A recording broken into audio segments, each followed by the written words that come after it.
আসসালামু আলাইকুম প্রিয় দর্শক, সকল কিছুর মূলেই হলো আওয়ামী লীগের ভোটারকে খুশি করা।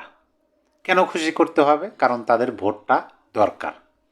দেখেন, এমন কিছু ব্যক্তির মুখে বর্তমান সময় আওয়ামী লীগের সুনাম গাইতে আমরা শুনতেছি, যাদের মুখে গত 17 মাস শুধু নয়, তার আগে আওয়ামী লীগ যখন সরকারে ছিল তখনও তীব্র আওয়ামী বিরোধিতা করছে তারা। এমনকি এমনও ব্যক্তির মুখে আমরা এই ধরনের বক্তব্য শুনতেছি যাদের মূল রাজনীতিটাই ছিল আওয়ামী লীগের বিরোধিতা করা, মানে আওয়ামী লীগের বিরোধিতা না করলে তাদের রাজনীতি টেকে না। এরকম ব্যক্তির মুখেও কিন্তু আমরা এখন আওয়ামী লীগের সুনাম গাইতে শুনতেছি। কেন? ওই যে একটাই কারণ, আওয়ামী লীগের ভোট দরকার। তারা এমন জনপ্রতিনিধি যে আওয়ামী লীগের ভোটবিহীন তারা এটা আমার মনে হয় কল্পনাও করতে পারতেছেন না যে তারা নির্বাচিত হবেন। মানে আমি একটা ভিডিওতে কিন্তু বলছিলাম যে বাংলাদেশে আপনি রাজনীতি করবেন যেভাবেই করেন, আওয়ামী লীগ কেন্দ্রিক আপনাকে রাজনীতি করতে হবে। হয় আওয়ামী লীগের বিরোধিতা করতে হবে, না হয় আওয়ামী লীগের মধ্য থেকে রাজনীতি করতে হবে, আর না হয় যাই করেন আপনি স্টেজে উঠে বক্তব্য দিবেন, ওখানে আওয়ামী লীগ শব্দটা চলে আসবে। এটাই হচ্ছে আওয়ামী লীগ। যাই হোক, নতুন করে একটা তথ্য আমাদের সামনে চলে আসছে। আমরা তো ইতিপূর্বে মেটিকুলাস ডিজাইন অনেক দেখছি, কিন্তু এটা নতুন নয়া টেকনিক, অর্থাৎ নিউ মেটিকুলাস ডিজাইন, নতুন সূক্ষ্মভাবে পরিকল্পনা করিয়া আওয়ামী লীগের ভোটারদের টানতে একটা প্ল্যান সামনে চলে আসছে। এবং যার পরিপ্রেক্ষিতে আওয়ামী লীগ সরকারের মন্ত্রী ছিলেন জনাব জুনায়েদ আহমেদ পলক, তিনি তো কারাগারে আছেন এটা জানেন গত 17 মাস ধরে। তিনি এই ভোটের বিষয়ে তার একটা হাতের লেখা চিঠি সামাজিক যোগাযোগ মাধ্যমে রীতিমতো ভাইরাল হয়েছে। সেই চিঠিতে তিনি কী লিখছেন, স্বয়ং চিঠিটাই আপনাদেরকে দেখাবো। তার ওই চিঠিতে লেখা, হাতের লেখা, আপনারা যারা ইতিমধ্যে জানেন জুনায়েদ আহমেদ পলকের হাতের লেখা কেমন, দেখা মিলাইতে পারবেন যে এটা কি আদৌ জুনায়েদ আহমেদ পলকের হাতের লেখা নাকি একটা ফেক চিঠি এরকম। সেই চিঠিটা দেখাবো। তার আগে ঘটনাটা আপনাদেরকে বলি। ঘটনাটা হলো, চান্দাবাজের ডিলার আসিফ মাহমুদ সজীব ভুইয়া, তাকে তো আপনারা চেনেন, উপদেষ্টা পরিষদে ছিলেন। বর্তমানে তিনি উপদেষ্টা পরিষদে আর নাই, এনসিপির মুখপাত্র, নির্বাচনী কমিটির তিনি প্রধান। তিনি গতকালকে ফেসবুকে একটা পোস্ট দিচ্ছেন, সেই পোস্টটা আমরা পড়ি, তাহলে ঘটনাটা বুঝতে পারবো। তিনি লিখছেন, আপনারা দেখেন ডিসপ্লেতে, কারাগার থেকে ভোট দিলেন সালমান এফ রহমান, আনিসুল হক, রাশেদ খান মেনন, হাসানুল হক ইনু এবং জুনায়েদ আহমেদ পলক। অভ্যুত্থানের পর থেকে আওয়ামী ন্যারেটিভ গোয়াং এর টকশো উইং প্রতিটা টকশোতে বলে আসছে যে এই নির্বাচন অংশগ্রহণমূলক হবে না। কারণ হিসেবে বলা হয়েছে আওয়ামী সমর্থক অন্তত 20% ভোটার কেন্দ্রেই আসবে না। অথচ আমরা দেখছি ভিন্ন চিত্র, মানে ডিলাররা ভিন্ন চিত্র দেখতেছেন। আওয়ামী লীগের টপ 10-এর 5 জনই এই নির্বাচনে ভোট দিল। ওই যে ওই 5 জন, আনিসুল হক, সালমান এফ রহমান, রাশেদ খান মেনন, হাসানুল হক ইনু, জুনায়েদ আহমেদ পলক ভোট দিল। শহর থেকে শুরু করে প্রান্তিক পর্যায়ে প্রতিটি আওয়ামী এমপির নির্বাচনে চিফ এজেন্ট থেকে শুরু করে সংশ্লিষ্ট সকলেই কারো না কারো নির্বাচনী কাজে প্রকাশ্য অথবা গোপনে যুক্ত।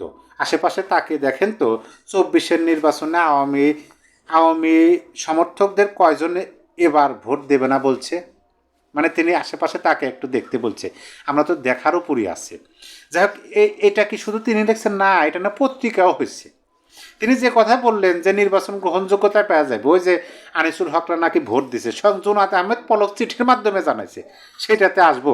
তার আগে দেখেন যে এটা না নিউজও হয়েছে। নিউজ করছে কি, যে শিরোনামটা আপনাদেরকে বলে দেই, কারাগার থেকে ভোট দিলেন সালমান আনিসুল পলকরা। এখানে বলা হয়েছে, দেশের ইতিহাসে এক অনন্য নজির স্থাপন করে ত্রয়োদশ জাতীয় সংসদ নির্বাচনে প্রথমবারের মতো ভোট দেওয়ার সুযোগ পেয়েছেন কারাবন্দীরা। মঙ্গলবার 3 ফেব্রুয়ারি থেকে শুরু হওয়া এই প্রক্রিয়ায় শুক্রবার 6 ফেব্রুয়ারি পর্যন্ত 5,990 জন নিবন্ধিত বন্দির মধ্যে 4,067 জন পোস্টাল ব্যালটের মাধ্যমে তাদের ভোটাধিকার প্রয়োগ করেন। তার মানে হলো যে 1,923 জন বন্দি ভোট দেওয়ার সুযোগ এখনও পায়নি বা ভোট দেয় নাই। এটা হলো নিউজ হয়েছে। তাইলে এই যে নিউজ এবং এই আসিফ মাহমুদের ফেসবুক পোস্টের মাধ্যমে আমরা কি পরিষ্কার হলাম, যে পলক নাকি ভোট দিছে। এখন পলক কী লিখছে চিঠিতে, সেই চিঠিটা একটু আপনাদেরকে পড়ে শোনাই। তার আগে আপনারা চিঠিটা একটু দেখেন চিঠিটা। এটা কি আদৌ পলকের হাতের লেখা নাকি এটা কোনো গুজব? আমি জানি না এটা পলকের হাতের লেখা কিনা, কারণ পলকের হাতের লেখা আমি ইতিপূর্বে দেখি নাই। তবে দেখে মনে হইতেছে এটা একটা শিক্ষিত মানুষের, এবং মানে সাজানো গোছানো না। সাজানো গোছানো যদি হইতো মাঝখানে কাটাকাটি থাকতো না। এই যে ভোটের এ জায়গায় ঘষাঘষি আছে দেখেন, তার মানে সাজানো গোছানো হলে সুন্দরভাবে লেখা থাকতো। যাই হোক, আমি একটু পড়ে শোনাই। এখানে পলক লিখছেন, এই সরকার অবৈধ, এই ভোটও অবৈধ, আমরা কোনো ভোট দেইনি, জেলখানায় না খেয়ে মরলেও এই ভোট দেব না, আপনারা এই ভোট দেবেন না, বঙ্গবন্ধু শিখিয়ে গেছে লড়াই করে বাঁচতে হবে। নিচে লেখা জুনায়েদ আহমেদ পলক।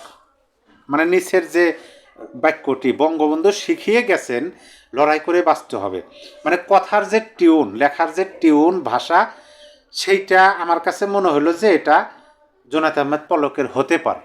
কারণ এইভাবে কথা বলা তার একটা, আমরা তো কথা শুনছি, হাতের লেখা না দেখলেও কথা শুনছি। তিনি জেলবন্দি যে আছেন, কারাগারে থেকে আদালত, আদালত থেকে কারাগারে, এর মধ্যে তিনি বিভিন্ন সময় কথা বলছেন। এমনকি তিনি মন্ত্রী থাকাকালীন তার বক্তব্য শুনছি, মানে টিউনটাও ওই রকমই মনে হয়েছে আমার কাছে। আমি আবার একটু পড়ি।